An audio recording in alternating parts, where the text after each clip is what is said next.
ସାତ ଦିନ ପାଲାରେ ଯୋଉ ସୁନ୍ଦର କଥା ଆଲୋଚନା ହେଇଛି ଆମେ ଏତେ ବଡ କଥା କହିପାରିବାନି ତଥାପି ଗୋଟିଏ କଥା କହିବା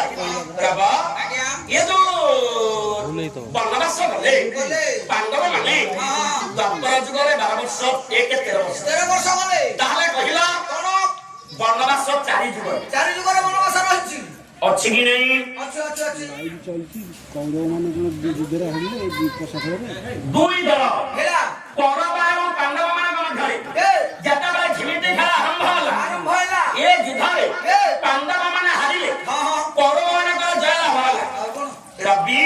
କୌରବ ହାରିଲେ ପାଣ୍ଡବ ମାନଙ୍କର ପାଣ୍ଡବ ମାନେ ହାରିଲେ କୌରବ ମାନେ ଜୟ ଲାଭ ଯୁଦ୍ଧରେ ଜୟ ଲାଭ କଲେ କିନ୍ତୁ ପାଣ୍ଡବ ମାନେ କେତେ ବର୍ଷ ମାନ ଗଲେ 12 13 ଗଲେ ବନବାସ 4 ଯୁଗରେ ଅଛି କି ନାହିଁ ସେ କଥା ଆମେ କେମିତି ଜାଣିଲୁ